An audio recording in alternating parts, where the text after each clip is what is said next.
નવતરીન thepla stall, ત્યાં થેપલા મળશે. તમારે એક થેપલું ખાવું હોય તો 5 રૂપિયા આપવાના. કેટલા? 5. બરાબર. એનો ટેસ્ટ બટાકા ભૂંગળા સ્ટોલ, એના એક પ્લેટ ખાવી હોય તો 10 રૂપિયા. કેટલા છે? 10. બટાકા ભૂંગળા છે, એનો ટેસ્ટ સારો આવશે, તમારે ખાજો. ચલો આગળ આવો. બધાએ ખાધેલું જ છે.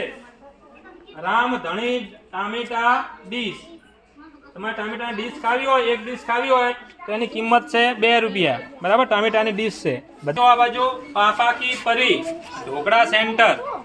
આ ઢોકળા છે, તમારે એક ડીશ ખાવી હોય તો એની કિંમત રાખેલી છે 5 રૂપિયા. કેટલા છે? 5. રંગીલા રાજા બટાકા વડા, એની કિંમત છે, તમારે એક નંગ ખાવું હોય તો 1 રૂપિયો.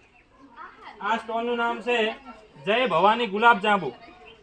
ગુલાબ જાંબુની અંદર તમારે એક નંગ ખાવું હોય તો એના 2 રૂપિયા રાખેલ છે. બરાબર. ગુલાબ જાંબુ છે, સરસ મજાના.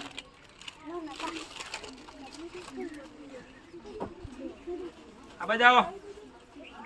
શું બનાવ્યું? શું છે આ? ભાત નહીં, દાળ ભાત છે. હા, ભાત નથી ભાઈ, આ છે મહાદેવ પુલાવ સેન્ટર. એમની મહેનતથી સરસ મજાના પુલાવ બનાવ્યા છે, અને તમારે એક ડીશ ખાવી હોય તો એની કિંમત રાખેલી છે 5 રૂપિયા. સરસ પુલાવ બનાવ્યા છે ઘરે. બધા દાબેલી ખાધેલી છે ને? એના કરતા સારી છે, ઘરે બનાવી છે, પ્યોર વેજીટેરિયન બનાવી છે. બરાબર.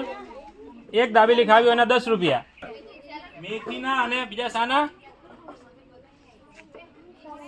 સરગવાના, બહુ સરસ. મેથી અને સરગવા આયુર્વેદિક ગોટા બનાવ્યા છે, તમે ખાજો. અને તમારે એક નંગ ખાવો હોય એના 2 રૂપિયા કિંમત રાખેલી છે. રામ કચોરી સેન્ટર, કચોરી ઘરે બનાવી છે. શું કિંમત છે? એક ડીશ ખાવી હોય એના 15 રૂપિયા રાખેલી છે કિંમત કચોરીની. આનંદ મેળો છે, એની જે રસોઈ સ્પર્ધાનો છેલ્લો આ સ્ટોલ છે.